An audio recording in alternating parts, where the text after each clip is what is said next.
Tahimik ang bayang nasa paanan ng kabundukan. Isang baryo ang nagliligiran ng matataas na puno, malalagong damo, at alingasngas ng ilog. Dito naninirahan si Ira, isang dalagang 18 taong gulang. May matang tila laging may tinatagong lungkot at ngiting pilit na binubuhay ng pag-asa. Lumaki siya sa piling ng kanyang ama-amahan, si Tatay Encho, isang matandang mag-aalahas na sa kabila ng kahirapan ay tinuring siyang tunay na anak. Hindi alam ni Ira kung sino ang kanyang mga tunay na magulang. Dala lamang siya ni Encho mula sa gubat nang ito ay minsang mangahoy sa kabataan niya. Sa lahat ng katanungan ng dalaga, iisa ang palaging sagot ng matanda. Sa tamang panahon, malalaman mo rin. Ngunit tila malapit nang magwakas ang panahong iyon. Mula nang magtamo ng misteryosong karamdaman si Tatay Encho, araw-araw ay palala ito ng palala. Hindi siya ginagaling ng mga halamang gamot. At kahit ang albularyong kilala sa baryo ay umiiling na lamang. Lumalalim ang mga mata ng matanda. Namutla ang balat. At ang kanyang hininga, palalim na ng palalim. Sa ika-4 na gabi ng matinding lagnat, sinabihan ng matandang albularyo si Ira. Kung nais mo siyang mailigtas, may isa pang paraan. Pero hindi ko masasabi kung ligtas ka roon. Hanapin mo ang bulaklak ng buwan. Isang halamang sumisibol lamang sa gitna ng gubat ng limot. Ngunit alalahanin mo, anak, ang gubat na yon ay hindi basta lugar. Yan ay sakop ng mga engkanto. Hindi na nagdalawang isip si Ira. Sa pagbitbit ng bayong na may lamang tubig, tinapay, at isang lumang kutsilyo, tumungo siya kinabukasan sa gilid ng kagubatan. Makulimlim ang langit, tila nakikiayon sa kanyang pangamba. Ang gubat ng limot ay lugar na kinatatakutan sa kanilang baryo. May mga kwentong naglaho ang ilang mga ngahoy na nagtangkang pasukin ito. At wala ni isa ang nakabalik. Subalit para kay Ira, ang panganib ay walang kwenta kung buhay ng ama-amahan ang nakataya. Habang papalalim siya sa kagubatan, napansin niyang kakaiba ang katahimikan. Walang huni ng ibon, walang ihip ng hangin. Tanging pintig ng kanyang puso at yabag sa tuyong dahon ang maririnig. Para bang pinapanood siya. May mga aninong sumisilip sa likod ng mga punong may baluktot na sanga. Ngunit sa halip na umatras, lalo siyang lumalalim sa gubat. Maya-maya pa, biglang bumigat ang kanyang mga talukap. Parang may malamig na hangin na dumikit sa kanyang batok. Naramdaman niya ang panlalambot ng tuhod. At bago pa siya makatakbo, dumilim ang paligid. Nagising si Ira sa malamig at malambot na damuhan. Ngunit ang kanyang mga mata, tila nagkamali ng tanaw. Sa halip na madilim na gubat, nakita niya ang isang halamanang hindi kayang ilarawan ng kanyang isipan. May mga puno na kulay pilak na may hanging tumutugtog sa kanilang mga sanga. Mga bulaklak na may liwanag sa gitna. Parang may sariling araw. Isang ilog na dumadaloy pa itaas, paikot sa isang burol. At ang langit, hindi asul, kundi tila kortina ng sumasayaw na liwanag. Gaya ng aurora sa mga kwento. Hindi ito ordinaryong lugar. Hindi ito mundo ng tao. At sa gitna ng lahat ng kagandahang iyon, isang nilalang ang nakatayo. Matangkad, maputi ang kutis, na tila pinagsamang alabok at buwan. Ang kanyang buhok ay kulay itim na parang gabi. At ang kanyang mga mata, malamlam ngunit tila may sinisikil na galit o lungkot. Nakaitim siyang balabal. At sa kanyang mga kamay ay may suot na guwantes na kulay abo. Wala ka sa dapat mong kalagyan, dayuhan. Malamig na wika ng lalaki. Napaupo si Ira sa pagkabigla. Sabay sabing, "Nasaan po ba ako?" Tumingin sa kanya ang nilalang. Nasa hardin ng 20 buwan. Lugar, na hindi kaya mang pasukin ng sino mang mortal. Maliban na lang kung pinili siya ng hardin. Nanlaki ang mga mata ni Ira. Hardin? Buwan? Engkanto ka ba? Hindi sumagot ang lalaki. Bagkus, nilapitan niya ito at tumingin sa kanyang mukha. Anong pangalan mo? Tanong ng engkanto. Ira po. At ikaw? Tahimik. Saglit na katahimikan ang lumipas. Ako si Celion. Mahinang tugon nito. Tila may kung anong kuryenteng dumaloy sa hangin. Nang mabanggit ang pangalan, ang mga bulaklak sa paligid ay bahagyang sumara. At ang mga damo ay sumayaw na parang may tugtog. Si Ira ay tila bata sa pagkabighani. Ngunit sa likod ng kanyang paghanga, sumingit ang paalala. Hindi siya narito para humanga. Narito siya para sa lunas kay Tatay Encho. Ano po bang bulaklak ang may kakayahang pagalingin ng may sakit? Yung umiilaw raw po kahit gabi? Tanong niya. Tumitig si Celion. Alam ko ang hinahanap mo. Ngunit ang mga ganitong bagay ay may kabayaran. Kahit anong kabayaran, gagawin ko. Sagot ni Ira. Buo ang loob. Tumingin si Celion sa langit na hindi gumagalaw. Kung gayon, manatili ka muna dito. Ngunit tandaan mo, huwag kang hahawak sa alinmang bagay na walang pahintulot. At higit sa lahat, napahinto siya. Tila nagdadalawang isip. Huwag kang magmamahal sa alinmang nilalang dito. Naguluhan si Ira. Ha? Bakit? Ngunit imbis na sagutin siya, tumalikod si Celion at nagsimulang maglakad palayo. Naiwan si Ira na nakatitig sa paligid. Hindi alam kung panaginip ba ito, bangungot, o simula ng isang bagay na magbabago ng lahat ng alam niya sa mundo. Tahimik na sinundan ng tingin ni Ira ang papalayong likod ng engkanto. May kakaibang oras si Celion. Tila ba kalmado ang bawat kilos, pero may dalang bigat ang kaniyang presensya. Sa bawat hakbang nito, parang sumusunod ang hangin. Hindi siya sigurado kung galit ito o sadyang likas na malamig ang pagkatao. Napalingon siya sa paligid. Ang hardin ay napakalawak. At sa kabila ng napakarikit na tanawin, hindi niya maalis sa sarili ang pag-aalinlangan. Ito ba talaga ang lugar ng mga engkanto? Wala itong katulad. Tila nilikha sa panaginip. Ilang sandali pa ay bumalik si Celion. Dala ang isang maliit na sisidlang gawa sa kristal. Inalapag niya ito sa harap ni Ira. Uminom ka. Maikling wika niya. Tumingin si Ira sa likidong kulay asul sa loob ng sisidlan. May bahagyang pag-aalinlangan sa kanyang mukha. Pero nanaig ang tiwala.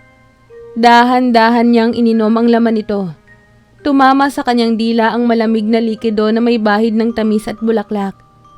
Ilang segundo lang, naramdaman niya na parang nawala ang bigat sa kanyang katawan. Na parang tinanggalan siya ng pagod at takot. Anong klaseng tubig yun? Tanong niya habang pinipilit pigilin ang pangangatal ng boses. Hindi yun tubig. Yan ang diwa ng dapo. Isang uri ng katas mula sa pinakabanal na punong tumutubo lamang tuwing ika-20 buwan. Pinapawi nito ang pagod at nililinis ang kaluluwa mula sa galit at manlulumo. Nagulat si Ira sa paliwanag. Gaano na siya katagal sa lugar na ito? Parang saglit lang siya nakatulog. Pero pakiramdam niya, isang buong araw na siyang naroon. Pwede ko na bang makita ang bulaklak na kailangan ko? Tanong niya, may bahagyang pag-asa sa boses. Ngunit umiling si Celion. Hindi agad. Ang bulaklak ng buwan ay hindi basta nalalapitan. Kailangan itong tanggapin ka. Bago mo ito makuha, dapat kang mamuhay muna dito at pakinggan ng halamanan kung karapat-dapat ka. Anong ibig mong sabihin?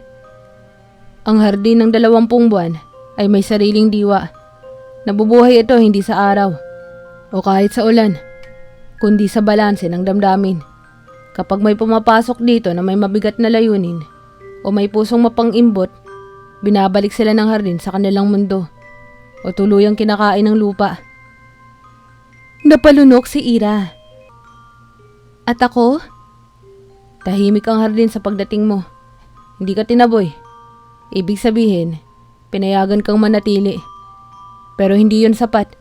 Bago mo makuha ang bulaklak, kailangan mong pagdaanan ng mga araw dito. Kailangang maghintay. Sa mga sumunod na araw, pinilit ni Ira na makibagay. Pinakita sa kanya ni Celion ang iba't ibang bahagi ng halamanan. Mga puno na may tinig, damong lumalakad tuwing gabi, mga bulaklak na nagbabago ng kulay depende sa damdamin na nakatingin sa kanila. At higit sa lahat, ipinakita niya ang gitnang bahagi ng hardin. Isang burol na naliligiran ng ilog ng hangin. Doon, sa tuktok, tumutubo raw ang bulaklak ng buwan. Ngunit ito ay lumilitaw lamang kapag may sino mang may dalisay na hangarin ang lumapit dito. Naging magaan ang samahan ni Ira at Celion sa kabila ng mga paunang babala ng lalaki. Tahimik lang si Celion, bihirang magsalita. Ngunit sa tuwing may sinasabi ito, punong-puno ng kahulugan. Bakit mo ako tinutulungan? Minsang tanong ni Ira habang naglalakad sila sa kahabaan ng punong may lumulutang na dahon. Dahil pinili ka ng hardin at bilang tagapangalaga, tungkulin kong bantayan ang bawat nilalang na tinatanggap nito. Napaisip si Ira. Ikaw lang ba ang engkanto rito? Dati, marami kami. Ngunit pinili nilang lumisan. O di kaya, nakalimutan na ng mundo.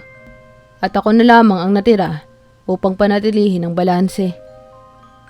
May lungkot sa kanyang tinig.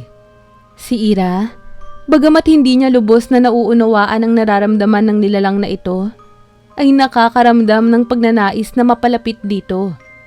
Hindi niya maipaliwanag kung bakit, ngunit sa bawat araw na lumilipas, parang may tanikala sa kanyang puso na unti-unting nabubuo. At ang dulo nun ay konektado kay Celion. Isang gabi, habang nakaupo sila sa ilalim ng punong may gintong dahon, napansin ni Ira na may bulaklak na biglang sumara sa kanilang paligid. Napansin din ito ni Celion. Tumitig siya sa paligid. Tila nag-aalala. Bakit biglang nagsara ang mga bulaklak? Tanong ni Ira. Tahimik. Matagal bago siya sumagot. Dahil may damdaming nabubuo na hindi dapat mabuo. Napakunot noo si Ira. Anong ibig mong sabihin? Tumayo si Celion at lumayo ng bahagya. Tumingin siya sa madilim na bahagi ng halamanan. Saka nagsalita. May isang batas ang hardin na kailanman ay hindi maaaring labagin. Kapag ang isang engkanto ay nahulog ang loob sa isang mortal at sila ay naghalikan, ang hardin ay magigiba. Mawawala sa balanse ang lahat at silang dalawa ay mawawala rin sa mundong to. Nagulat si Ira sa narinig. Sumpa? Tumango si Celion. Ito ang kapalit ng kapangyarihan namin bilang tagapangalaga ng mundong ito. Wala kaming karapatang magmahal, lalo na sa isang tao. Tumingin si Ira sa kanyang mga kamay. Hindi siya sigurado kung anong nararamdaman niya, pero alam niyang may nagbabago. Hindi lang sa paligid, kundi sa kanya mismo. Hindi ko alam kung ano ang nararamdaman ko, pero hindi ko intensyon na sirain ang lugar na ito. O ikaw. Bulong niya. Huminga ng malalim si Celion. Kaya kailangan mong alalahanin ang hangganan. Huwag hayaang dumapo ang damdamin sa antas ng pagkakasala. Ngunit habang pinagmamasdan ni Ira ang hardin sa gabing iyon, mga bulaklak na unti-unting nagsasara, mga damong tila nagbubuntong hininga, napagtanto niya na ang hardin mismo ay nagsasalita. At ang sinasabi nito, simple. May umuusbong na bagay na hindi na mapipigil. Isang malamig na umaga ang sumalubong kay Ira. Gising na siya bago pa sumikat ang liwanag mula sa mga bulaklak ng araw. Isang uri ng halaman sa hardin na nagbubukas lamang tuwing madaling araw. Nagsisilbing araw sa mahiwagang mundong iyon. Habang naglalakad siya palibot sa malalambot na damo, napansin niyang may bahagi ng hardin na tila nagbabago ng anyo. Ang mga punong dati ay tuwid ay bahagyang yumuyuko sa tuwing daraan siya. Ang mga bulaklak ay hindi na basta nagsasara. Tila nagmamasid. Ang ilog ng hangin na dati ay dumadaloy sa iisang direksyon, ngayon ay kumikilos pabalik-balik. Parang nag-aalinlangan. Hindi na kailangang sabihin. Nararamdaman niya ito. Ang halamanan ay muling humihinga, ngunit bahid ng pagkakagulo. Maya-maya, dumating si Celion. Bit-bit niya ang isang florera ng mga bulaklak na naglalakad. Isang uri ng halaman na may ugat sa ilalim na parabang paa. Ginagamit ito sa seremonya ng pagpapatahimik ng damdamin ng hardin. Tahimik silang naglakad patungo sa silanganing bahagi ng halamanan kung saan naroroon ang mga batong lumulutang na tinatawag ni Celion na tahanan ng tinig. Ang bawat bahagi ng halamanan ay sumasalamin sa ating nararamdaman. Paliwanag ni Celion habang tinatanggal ang gwante sa kanang kamay upang makaramdam ng direkta ng enerhiya ng lupa. Kapag may biglang pagbabago, agad itong isinasali ng kalikasan. Hindi ito nangangailangan ng salita. Sapat na ang tibok ng puso. Tumingin siya kay Ira. Ilang araw ka nang naririto. Ramdam mo ba? Tumango si Ira, bagamat may pagkalito sa kanyang mga mata. Parang may isinusumbong ang paligid. Hindi ko lang maintindihan kung ano. Huwag mong baliwalain ang pakaramdam na yan.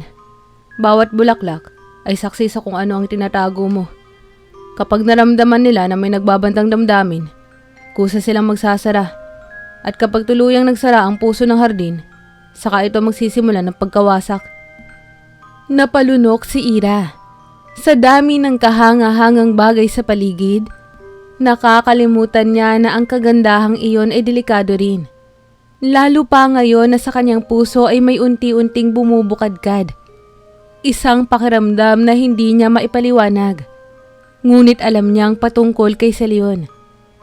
Sa mga sumunod na araw, naging mas malapit sila sa isa't isa.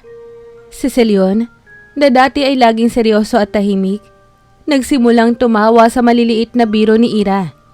Sa isang pagkakataon, nagturo siya kay Ira kung paano kumanta ng himig ng dahon. Isang matandang awit na kayang patahimikin ng magulong paligid. Isang hapon, habang sila ay naglalakad sa gilid ng ilog ng alaala, napadapo ang kamay ni Ira sa kamay ni Celion. Wala sa isip, hindi niya agad inalis ito. Pero nang mapansin ni Celion, bigla itong umurong. Halos parang nasugatan. Hindi mo dapat ginagawa yun. Mahinang bulong ni Celion. Pasensya na. Tugon ni Ira, agad na iniurong ang kanyang kamay. Hindi dahil sa galit ako, kundi dahil masyado na akong nalalapit. Kinagabihan, habang nakaupo si Ira sa gilid ng burol, napansin niyang may isang bulaklak sa kanyang tabi. Kulay puti, malapit sa hugas rosas, ngunit may liwanag sa gitna. Ito ang unang beses na nakakita siya ng ganitong uri sa buong hardin. Inabot niya ito, ngunit bago niya madampian, biglang nagsara ang mga petals nito at isang malamig na hangin ang dumaan.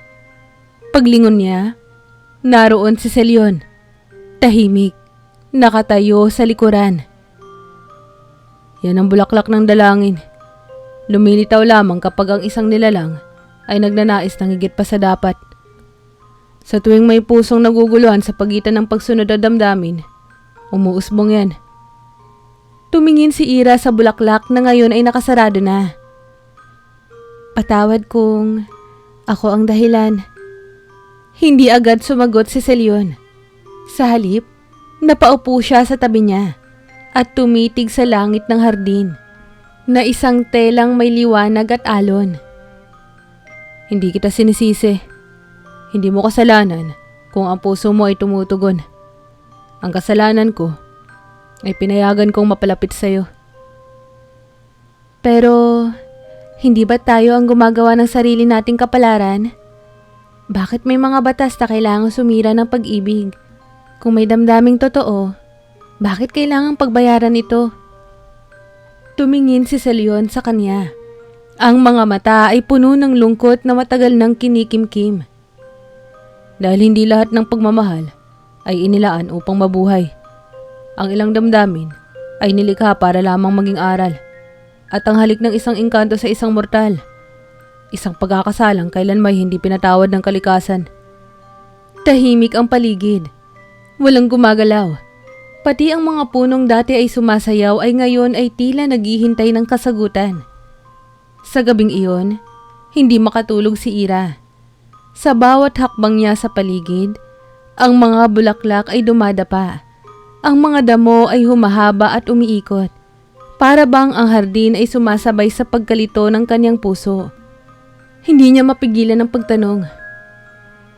Kung ang nararamdaman ko kay Celion ay pagmamahal, mali na ba agad ito? Lumapit siya sa gitna ng burol. Mula roon, tanaw ang halos buong hardin. Ang mga lumulutang na bato, ang ilog ng hangin, at ang punong pilak. Sa gitna nito ay ang halamanang tahimik na umiiyak. Sa kabila ng lahat ng kanyang nakita at naranasan, alam niyang isa lamang ang katotohanan. May bumubuo sa puso niya na hindi niya kayang pigilan. At sa gitna ng katahimikan, isang bulaklak ang muling bumuka. Hindi na maikakaila. Ang hardin ay nagbabago. Sa bawat araw na lumilipas, unti-unting pumipintig ang mismong kaluluwa ng hardin ng 20 buwan. Mga ugat na dating nakabaon, ngayon ay lumilitaw. Mga punong tahimik, biglang sumisigaw sa gabi ng mga alingaungaw. At ang mga bulaklak, sabay-sabay na nagsasara tuwing ang mga mata ni Ira at Celion ay magtagpo ng matagal. Sa gitna ng lahat ng ito, hindi mapigilan ni Ira ang nararamdaman. Pilit niyang nilalabanan, nilulunod sa gawain, sinasakal sa katahimikan. Ngunit sa bawat ngiti ni Celion, sa bawat sulyap na puno ng pag-aalala, lalo lamang siyang nahuhulog. At si Celion, na noong una ay tila bato, ngayon ay may mga mata nang naglalambong. May mga kilos ng mabagal na tila ayaw lumayo. Isang araw, habang tinuturuan ni Celion si Ira kung paano gamitin ang dahon ng alapaap upang gamutin ang sugat ng isang hayop na nabagok mula sa puno, hindi nila naiwasang magdikit ang kamay. Isang segundo, 2, biglang humangin. Nagkulay abo ang langit, nagsara ang mga bulaklak, sumigaw ang mga ugat ng lupa. Napaatras si Celion. Agad na binitiwan ang kamay ni Ira. "Huwag mo akong hawakan." Mariing wika niya. Hindi ito galit, kundi takot. Natigilan si Ira at namutla. "Patawad." Huminga ng malalim si Celion. Saglit na pinikit ang mga mata. "Hindi kita sinisisi, Ira. Pero kailangan na nating itama ang lahat bago pa huli ang lahat." Sa gabing iyon, habang ang buong hardin ay nananahimik sa gitna ng malakas na ulan, pinatawag ni Celion si Ira sa pinakasagradong bahagi ng halamanan. Isang dambuhalang punong pilak na tinatawag na punong inang tagapayo. Hindi ito basta puno lang. Ito ang pinakaugat ng buong hardin. Ang pinagmumulan ng kapangyarihang nagpapatibok sa lahat ng buhay sa lugar. Sa ilalim ng punong iyon, nagliliwanag ang lupa sa hugis ng bilog. Tumayo si Celion sa gitna nito. Suot muli ang kanyang guwantes. Mata ay malamlam ngunit matatag. "Hindi na to pwede, Ira. Kailangan mo nang umalis." Nagulat si Ira. "Aalis? Pero Hindi ko pa nakukuha ang bulaklak ng buwan. Hindi pa gumagaling si Tatay Encho. Ako na ang magdadala ng lunas sa labas ng hardin. Hindi mo na kailangang manatili dito. Mas tumatagal ka, mas lumalalim ang ugnayan natin. At mas lumalakas ang panganib sa paligid. Hindi mo ba naiintindihan? Sigaw ni Ira at nilapitan siya. Ayokong iwan ka. Hindi na ito tungkol sa bulaklak lang. Gusto kong makasama ka. Dito man, o kahit saan pa man.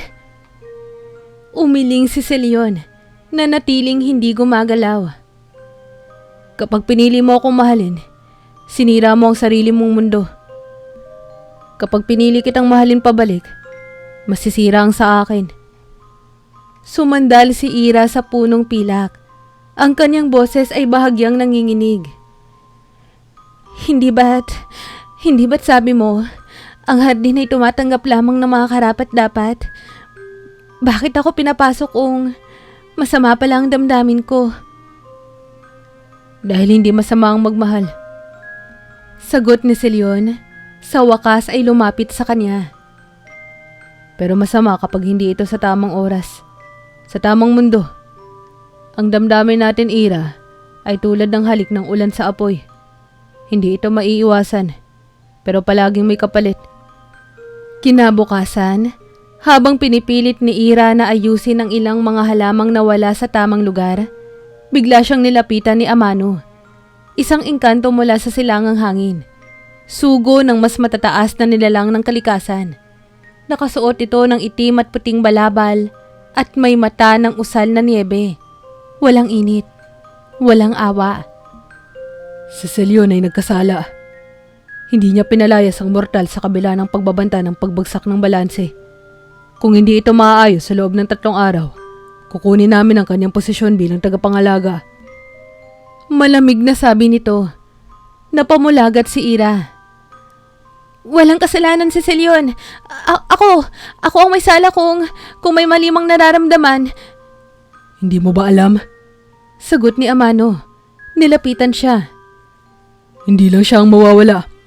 Ang buong hardin, lahat ng naririto, mabubura sa pagkakatatag. Ang inyong pagmamahal ay apoy sa ilalim ng tuyong gubat. Biglang dumilim ang paligid. Dumating si Celion at hinarap si Amano. Alam ko ang batas. Ako mismo ang mag-aayos ng lahat. Ani si Celion.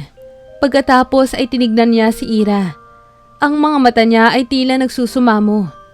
Sa gabing iyon, habang binabalikan ni Ira ang mga araw nilang magkasama, ang unang tanong, ang ngiti, ang musika ng dahon, ang pagtawa sa ilalim ng puno, napagtanto niya ang isang bagay. Hindi na niya kayang mabuhay sa labas ng hardin kung wala si Celion. Ngunit kasabay nito, ramdam din niya na unti-unti nang natutuyo ang paligid. Ang dating masiglang hardin ay humihikbi sa dilim. Ang tubig ng ilog ay tila mabigat na usok na lamang. At ang burol kung saan sumisibol ang bulaklak ng buwan ay nagsimulang mabiyak. Bumalik si Ira sa burol at tumingala sa langit ng hardin. Patawad kung minahal kita. Pero kung ito ang katapusan, hayaan mong ito ay maging para sa simula mo. Subalit sa di inaasahang sandali, dumating si Celion. Ira, hindi ko kayang mawala ka. Kaya kung kapalit ng iyong buhay ay ang aking tungkulin, tatanggapin ko. At sa kauna-unahang pagkakataon, nilapit niya ang kanyang mukha sa dalaga. Kapwa nanginginig, kapwa may takot. Ngunit sa kanilang pagitan ay may isang bagay na mas makapangyarihan kesa alinmang batas. Pag-ibig. Ngunit bago pa magdampi ang kanilang mga labi, biglang lumindol. Nabiyak ang mga ugat ng punong pilak. Nagsimulang bumagsak ang langit ng hardin. At sa gitna ng kaguluhan, isang bulaklak ang tumubo sa gitna ng kanilang mga paa. Hindi ito kulay puti. Hindi ito pilak. Ito ay ginto. Ang gintong bulaklak ay tila sumiklab mula sa mismong bitak ng lupa. Tumubo ito sa pagitan ni Ira at Celion. Maliwanag ang liwanag na tila sinag ng buwan na piniga at pinatiga sa isang talulot. Habang ang paligid ay unti-unting nilalamon ng pagyanig at pagdilim, ang bulaklak ay nanatiling payapa. Isang tanda ng pag-ibig na hindi na maitatanggi. Ngunit kasabay ng kagandahang iyon, ang kasiraan. Ang hardin ng 20 buwan na ilang siglo ng tahimik at matatag, ngayon ay bumubuntong hininga sa huling pagkakataon. Ang mga puno ay naglaglagan ng dahong lumulutang. Ang mga bulaklak ay sabay-sabay na nagsasara. At ang ilog ng hangin ay bumagsak mula sa langit. Tila umaagos na ulap na nasugatan. Selyon! Sigaw ni Amano, ang engkantong sugo ng silangan ng hangin, habang lumulutang sa ibabaw ng halamanan. Pinagsinungalingan mo ang batas. Pinayagan mong tumubo ang damdamin sa puso ng isang mortal. Naglakad si Selyon papalapit kay Amano. Pilit na tinatago ang lungkot sa kanyang mga mata. Hindi ako nagsinungaling. Tinanggap ko lang ang damdamin. Ngunit hindi ko to pinilit. Ang hardin ang pumili sa kanya. Hindi ako.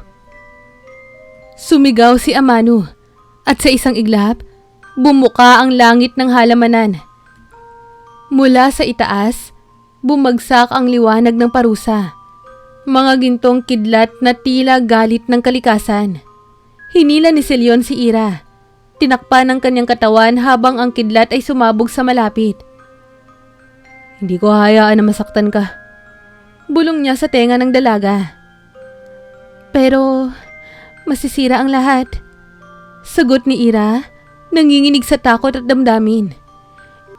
Ikaw, ang hardin, lahat. Nagkatitigan sila. At sa mata ni Selyon, wala nang alinlangan. Sa pinakagitna ng halamanan, sa mismong burol kung saan nagsisimula ang ilog ng hangin, nagtipon ang lahat ng elemento ng kalikasan. Apoy na walang init, tubig na bumubulong, hangin na may dalang tinig, at lupa na kumikilos na parang laman. Sila ang mga tagapagsubaybay ng balanse. Sila rin ang magiging hukom. Tumayo si Amano sa gitna ng lupon. Ang parusa ay hindi na maiiwasan. Sa loob ng 7 paghinga, ang hardin ay guguho. Ang halik ng engkanto at mortal ay isang kasalanan. At ito ay ginampanan. Ngunit bago matapos ang pagsasabi ng hatol, isang tinig ang umalingaw-ngaw. Wala kayong karapatang hatulan ang pag-ibig na pinili ng hardin mismo. Lumitaw mula sa mga sanga ng punong inang tagapayo ang isang nilalang na napakatanda. Higit pa sa mga engkanto. Ang kanyang buhok ay tila gininto ang sinulid. Ang kanyang tinig ay tila musika ng alon at sigaw ng bundok. Siya ay si Inang Elara, ang unang tagapangalaga ng kalikasan. Bulong ni Selyon kay Ira. Naglakad si Elara papalapit sa kanila. Lumilipad ang mga paa sa damuhan. Tumingin kayo sa paligid. Ang hardin ay hindi nasisira dahil sa pagmamahal. Nasisira ito dahil pinipilit ninyong itanggi ang posibilidad na ang isang mortal ay maaaring maging bahagi ng kalikasan. Tumingin si Elara kay Ira. Ang dalagang ito ay may dugong hindi ninyo kinikilala. Biglang lumiwanag ang gintong bulaklak.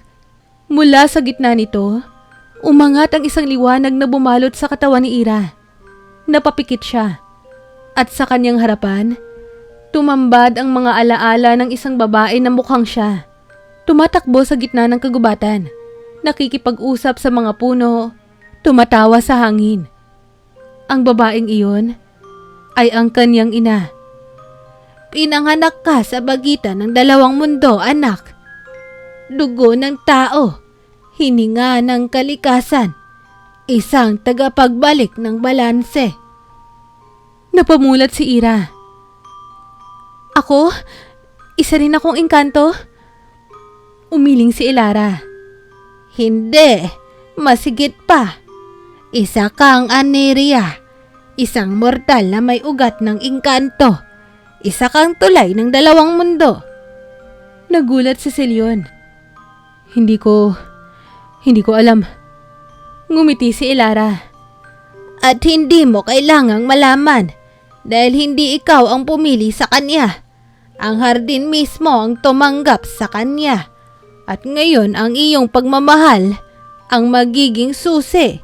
Hindi ng pagbagsak, kundi ng panibagong simula. Ngunit kahit sa harap ng revelasyon, hindi pa rin natitigil ang pagkawasak. Ang langit ay tuluyan ng nabiyak. Ang mga paligid ng halamanan, nilalamon ng dilim. Tumingin si Ilara kay Ira at Celion. Isa na lang ang kailangan upang mapanatili ang panibagong anyo ng hardin. Ano po yun? Tanong ni Ira. Ang sagot ay simple. Ang halik ng engkanto sa puso ng kalikasan. Tumingin si Celion kay Ira. Mahigpit ang hawak nila sa isa't isa. Hindi na ito dahil sa takot, kundi dahil sa pagpayag. Ito na ang wakas. O nagsimula. Wika ni Celion. Ito ang ating panata. Tugon ni Ira. At sa unang pagkakataon, nagdikit ang kanilang mga labi. Niyanig ng halik ang buong halamanan. Mula sa kanilang gitna, sumabog ang liwanag na parang sumisibol na araw. Ang mga saradong bulaklak ay muling bumuka. Ang mga puno ay muling tumuwid. At ang mga bitak sa lupa ay tinahi ng gintong ugat. Ang ilog ng hangin ay muling umagos. Ngunit ngayon ay kulay bahagari. Ang mga elemento ng kalikasan ay napaatras at yumuko. Si Amano ay naiwang tahimik. Si Ilara ay ngumiti habang unti-unting naglaho sa liwanag. Ngunit nang matapos ang lahat, si Ira ay nawalan ng malay. Nahulog siya sa bisig ni Celion. Tila napagod ang kaluluwa niya. Ira! Sigaw niya. Nanginginig ang kamay. Ngunit bago pa siya mabalot ng takot, muling bumuka ang gintong bulaklak. At mula roon, lumabas ang isang bulaklak ng buwan. Ang matagal nang pinaghahanap ni Ira. At kasabay ng paglabas nito, bumalik ang liwanag sa kanyang katawan. Nagmulat si Ira. At sa unang pagkakataon, naramdaman niya ang hardin ng 20 buwan bilang bahagi ng kanyang sarili. Hindi na siya bisita lang, kundi isa na siya sa mga tagapangalaga nito. Tahimik ang paligid matapos ang pagsabog ng liwanag. Walang ihip ng hangin, walang ingay ng dahon. Parang sandaling huminto ang buong mundo ng hardin ng 20 buwan. Si Celion ay nakayakap pa rin kay Ira. Habang unti-unti niyang nararamdaman ang muling pagtibok ng puso ng dalaga. Ira? Mahina niyang bulong. Dahan-dahang gumalaw ang mga mata ni Ira. Sa kanyang pagmulat, tila ba ibang anyo ng liwanag ang bumungad sa kanya. Hindi na ito katulad ng dati. Ang mga kulay sa paligid ay mas matingkad, mas malalim. Parang bawat sulyap ay may kahulugan. Napansin ni Celion na ang mismong balat ni Ira ay may bahagyang may kislap na hindi niya nakita noon. Ikaw ay nagbago. Sabi niya, halos hindi makapaniwala. Umupo si Ira at napatingin sa kanyang mga palad. Parang may dumadaloy sa akin na hindi ko maipaliwanag. Pero hindi ito mabigat. Parang ako pa rin, pero mas buo. Mula sa likod ng punong pilak, muling lumitaw si Ilara, ang unang tagapangalaga ng hardin. Ngayon, ang kanyang anyo ay tila bahagi na ng kalikasan. Kalahating ulap, kalahating liwanag. Ang halik ninyo, ang nagpanumbalik sa balanse ng halamanan. Naglakad si Ilara patungo sa kanila, habang ang mga punong pilak ay yumuko sa kanyang pagdaan. Ngunit, ang sumpa ay hindi basta nawala. Ang sumpa ay binago ng pag-ibig na tunay. Sa malayo, sinimulang bumalik sa dating sigla ang paligid. Ang mga damong dati ay lumuluhod ay nagsisimulang sumayaw. Ang ilog ng hangin ay muli nang umagos pa itaas. At ang mga bulaklak ay nagbukas. Hindi sabay-sabay, kundi parang may sinasambit na awit. Ang halik ng engkanto ay sumpa lamang sa mga hindi handang magsakripisyo. Ngunit kapag ginawa ito ng may ganap na pagtanggap, nang walang takot at walang kondisyon, nagiging pintuan ito ng panibagong anyo. Tumingin siya kay Ira. Ikaw ang unang Aniria sa loob ng 1,000 taon. Isang nilalang na may dugong mortal at diwang engkanto. Ang pagkatao mo ang nagbigay ng tulay sa dalawang mundo. At lumingin siya kay Celion. At ikaw, Celion, ang unang tagapangalaga na piniling magbahal sa halip na manatiling makapangyarihan. Ikaw ay hindi na basta engkanto lang, kundi bahagi ng kalikasan na may damdamin. Habang nagsasalita si Elara, biglang bumukas ang gitna ng burol. Mula sa lupa ay lumitaw ang isang bagong nilalang. Isang bulaklak na may 8 talulot, kulay ginto at bughaw, ang tinatawag na bulaklak ng pagsilang. Ito raw ang bagong tanda ng hardin, na may bagong tagapangalaga na isinilang mula sa halik ng kabutihan. Ngunit sa kabila ng lahat ng ito, isang bagay ang hindi nawala, ang kalungkutan sa mata ni Celion. Tama ba ang ginawa ko? Sa pagbibigay ko ng halik, ipinagpalit ko ang batas. Maaari pa ba akong manatili? Tanong niya kay Elara. Hindi agad sumagot si Elara. Sa halip, lumingon siya sa mga ulap, tila nakikinig sa tinig ng kalikasan mismo. Ang dating Celion ay wala na, ngunit may bago kang katauhan. Isa ka ng halaman ng damdamin, nilalang na nilikha mula sa engkanto, ngunit may pusong marunong umibig.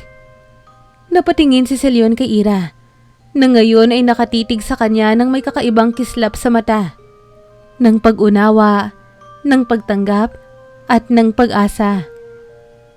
Kung ganon, pwede na tayong magsimula. Ani Ira.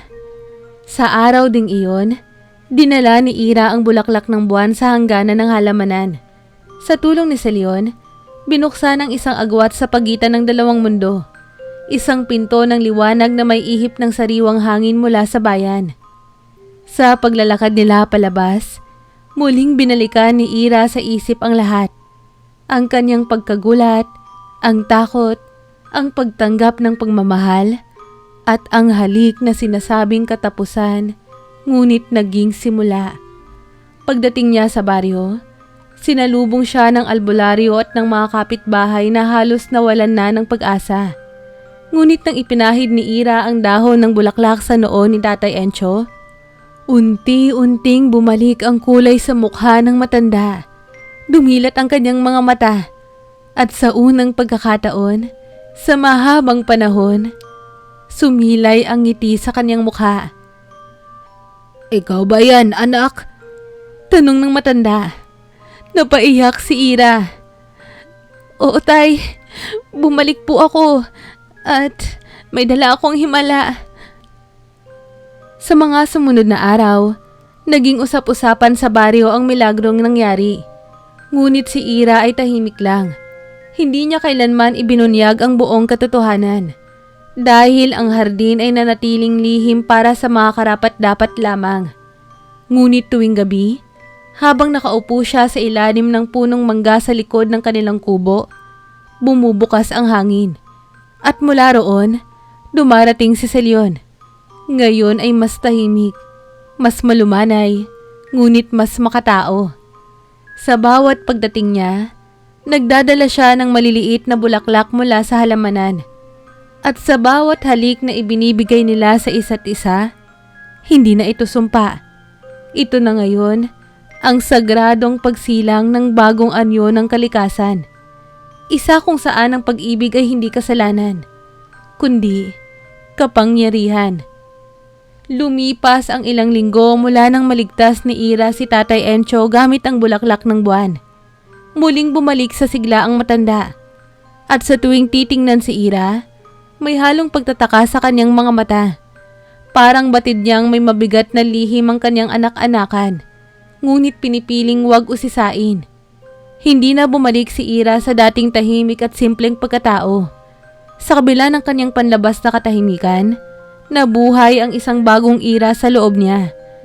Isang nilalang na alam na ang tunay niyang pinagmulan, na dinala ng tadhana hindi lamang upang magmahal, kundi upang magpanumbalik ng balanse sa isang mundong matagal ng hati. Tuwing gabi, lumalabas siya sa likod ng bahay, sa ilalim ng punong mangga, kung saan sumisibol ang isang bulaklak na hindi pa niya kailanman nakita noon. Hugis buwan, asul ang talulot, at lumiliwanag kapag sinisilip ng buwan. Doon siya hinihintay ni Celion. Hindi sila nag-uusap ng marami. Kapag magkasama, sapat na ang mga tingin, ang mahihinang halakhak, at ang mga tahimik na yakap upang ipaalam na pareho silang handang tumahak sa bagong landas. Ngunit isang gabi, habang magkasama silang nakaupo sa damuhan, may tanong si Celion na matagal na niyang kinikimkim. "Ira," bulong niya habang nakasandal ang ulo ng dalaga sa kanyang balikat. "Gusto kong malaman ang katotohanan tungkol sa iyong ina." Napakurap si Ira. "Si inay?" Tumango si Celion. "Noong binigyan ka na ng kapangyarihan ng halamanan, nakita ka sa loob ng liwanag ang mukha ng isang babae. Kamukha mo, at ramdam kong hindi siya ganap na tao. Parang engkanto na isinuko ang lahat para makapamuhay sa mundo ng tao." Sandaling tumahimik si Ira, sa kamarahang tumango. "Sa mga panaginip ko, bumabalik siya. Sa totoo lang, hindi ko siya kilala. Pero parang pamilyar siya sa akin." Kinabukasan, nagtungo si Ira sa lumang aklatan ng baryo. Isang abandonadong silid-aklatan sa likod ng simbahan, na ayon sa matatanda, ay itinayo noon pa mang panahon ng Kastila. Dito niya balak magsaliksik, hindi tungkol sa kwento ng bayan, kundi sa mga nilalang na matagal nang kinalimutan. Dinala niya ang isang lumang journal ni Tatay Encho, na dati ay hindi niya pinapansin. Ngunit ngayon, sa bawat pahina, may mga palatandaang tila lumiliwanag. Mga simbolo, mga guhit ng punong may mata, at isang pangalan na paulit-ulit na binabanggit. Ilaris. Napakunot noo si Ira. "Hindi ito si Inang Ilara. Iba to, pero parang magkakaugnay." Habang binubuklat ang huling pahina ng journal, tumambad ang isang lihim. "Noong gabing natagpuan kita sa gubat, may kasamang liwanag ang katawan mong sanggol. May nakataring dahon ng luna sa pulso mo, simbolo ng mga anirya. At sa malayong puno, may iniwang mensahe ang isang babaeng may matang parang tubig. Iligtas mo siya sa sumpa ng dalawang mundo." Nanginginig ang kamay ni Ira habang binabasa ito. Ang kanyang ina ay isa ring engkanto, o isa sa mga nilalang na namamagitan sa mundo ng tao at ng kalikasan. Nang gabing iyon, bumalik si Celion, ngunit hindi sa anyo ng katawang tao. Dumating siya bilang liwanag, manipis na ulap na may hugis ng kanyang katawan, ngunit kumikislap ang mga gilid, parang sinag ng bituin. "Ito ba ang anyo mo bago ka naging tagapangalaga?" tanong ni Ira. Tumango siya. "Kailangan ko munang magbalik sa aking pinagmulan upang hanapin ang katotohanan. At nakita ko na din sa Ilaris." Nanlaki ang mga mata ni Ira. "Si inay?" Siya ang dating kasamang tagapangalaga ng Hardin ng Kalikasan, ngunit pinili niyang iwan ang kanyang tungkulin para sa isang mortal. Sa paglabag niya sa batas, pinatapon siya. At sa huling sandali, iniwan ka sa mundo ng tao." Napaiyak si Ira, hindi sa sakit kundi sa pagkabuo.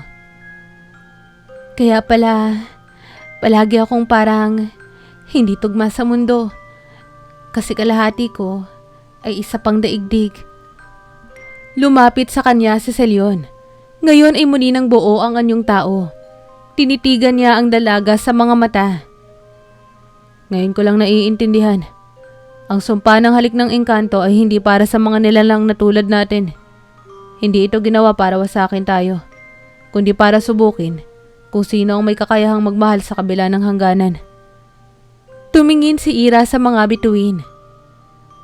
At tayo? Tayo ang bunga ng pag-ibig na hindi pinayagan ng mundo, pero kinilala ng kalikasan. Sa mga sumunod na araw, nagsimula nang gumalaw si Ira sa panibagong tungkulin. Kahit hindi niya paganap na kontrolado ang kanyang kapangyarihan bilang Aniria, natutunan niyang kausapin ang mga halaman, pagilingin ng sugat ng lupa, at paamuin ang mga hayop na ligaw sa gubat.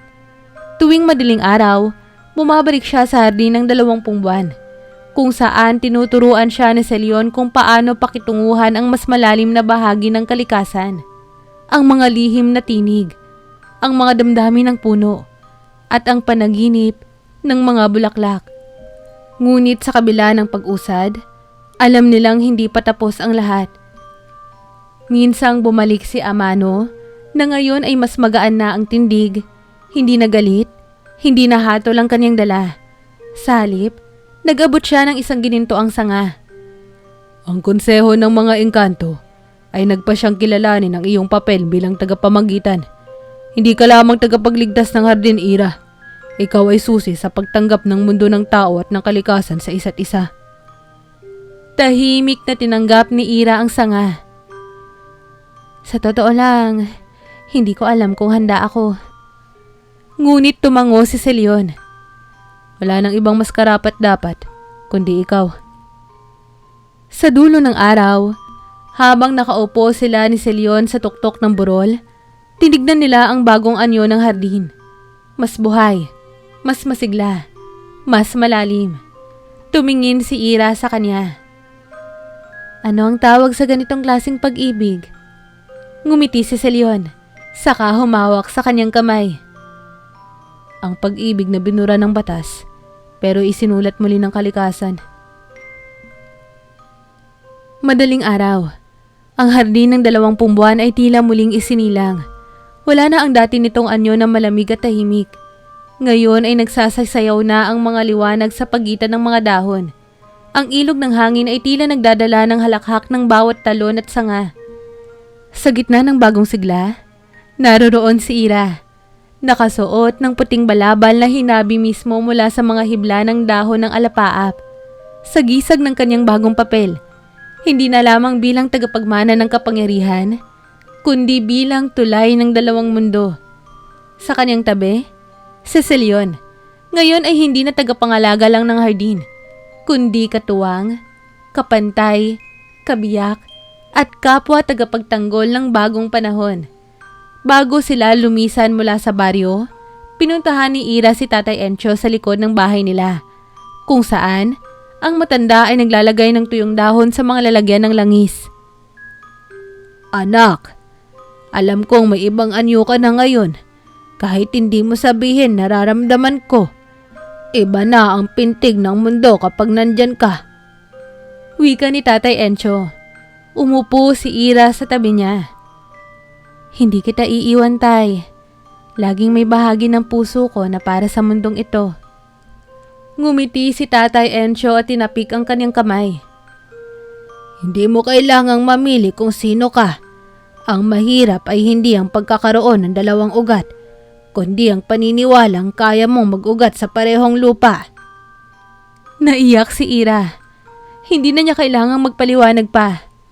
Alam niya na ang matanda, kahit walang kapangyarihan, ay matagal nang may koneksyon sa kalikasan. Muling bumalik sina Ira at Celion sa hardin, at sa tulong ni Inang Ilara, na ngayon ay isang espiritong gumagabay mula sa pinakaugat ng punong pilak, sinumulan nilang isakatuparan ng bagong layunin ng paraiso. Panahon na ang mga karapat-dapat ay makapasok, hindi na para lamang sa mga nilalang ng liwanag, kundi para sa mga pusong nagmamalasakit. Kaya't sa unang pagkakataon sa kasaysayan ng engkantong mundo, binuksan ang hardin ng 20 buwan sa mga piling mortal. Hindi ito kagaya ng pagbubukas ng pinto. Hindi ito pagtawag o pagsigaw. Ito ay isang pagtanggap. Sa bawat bahagi ng mundo, sa mga bundok ng Hilaga, sa mga sapa ng Timog, sa mga ulap ng kanluran, May mga pusong nakakaramdam ng panibagong panaginip. Isang bulaklak na humihingi ng pag-aaruga. Isang tinig ng hangin na tila may paanyaya. Ang mga iyon ay landas patungo sa hardin. At sa sentro nito, naroon sina Ira at Silyon.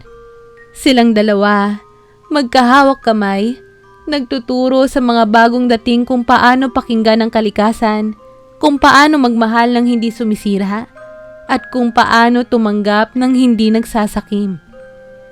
Minsang nagturo si Ira sa isang batang-batang mortal kung paano kausapin ng mga bulaklak. Tinanong siya ng bata, "Ate, engkanto ka po ba?" Ngumiti siya. "Hindi, tao rin ako, pero pinayagan akong mamuhay sa mundong to dahil pinili kong maniwala sa isang bagay."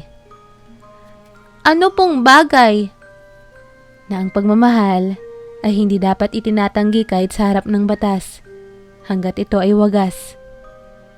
Mula noon, dumami ang mga dumadalaw sa hardin. Mga inang nawalan ng anak, mga batang ligaw sa mundo, mga matatandang hindi na pinapansin, at pati mga engkantong itinakwil noon dahil sa damdamin. Lahat sila ay tinatanggap. Lahat ay binigyan ng panibagong simula. At habang dumadaloy ang mga araw, lumalalim ang ugnayan ng mundo ng tao at ng kalikasan. Ngunit sa likod ng lahat ng kagandahan, may iilang engkanto na hindi pa rin tanggap ang bagong kaayusan. Isang gabi, sa lilim ng punong pilak, lumapit si Amano kay Ira. Ipinagmamalaki ko ang ginawa mong pagbabago. Ngunit may ilan sa amin na naniniwala na ang halik mo kay Silyon ay simula ng kapahamakan, hindi ng pagbabagong kailangan. Tumindig si Ira, kalmadong tumingin sa kanya. Ang tunay na kapahamakan ay pananatiling sarado ang puso sa pagbabagong dulot ng pagmamahal. Ang halik na yon, ang muling bumuhay sa mundo ninyo. Tumahimik si Amano, ngunit sa kanyang mga mata, may unti-unting pagsang-ayon. Tumango siya, saka naglakad palayo. Sa paglipas ng mga buwan, naging tahanan ang hardin sa mga pusong naghahanap ng lunas, direksyon at katahimikan. At sa gitna ng lahat ng ito, lumago ang pagmamahalan ni Ira at Silyon. Hindi bilang engkanto at mortal, kundi bilang dalawang nilalang na parehong pinili ang isa't isa sa kabila ng lahat. Sa huling gabi ng taon ng muling pagsilang, nagtipon ang lahat ng mga nilalang sa gitna ng hardin. Sa ilalim ng buwan na buong buo at kumikislap, doon, itinanghal ni Ira at Silyon ang kanilang panibagong panata. Wala nang hangganan sa pag-ibig na totoo. Wala nang pagkakaiba sa pagitan ng mortal at engkanto. Ang ating mundo ay iisa, at sa halik ng katotohanan, muli tayong isinilang. Pagkatapos ng panata, muling humalik si Silyon kay Ira. Ngunit ngayon, walang nagbago. Walang pagyanig, walang pagsabog ng liwanag. Sa halip, marahang bumuka ang mga bulaklak sa paligid at isang bagong puno ang tumubo sa gitna ng hardin. Ang puno ng pagsasama. May puti at gintong dahon. Tanda ng pag-iisang puso. At sa gabing iyon, habang ang mga bituin ay sumasayaw sa langit, ang mga nilalang ay humihinga sa iisang hangin, muling sumambit ang kalikasan ng isang lihim. Ang halik ng engkanto ay hindi wakas. Ito ay simula ng mundo ng mas makatarungan, mas maganda, at mas mapagmahal.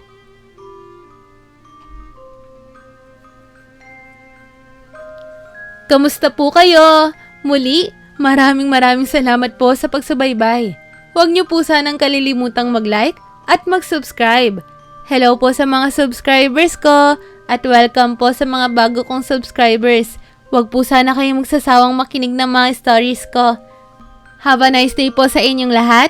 Hanggang sa muli!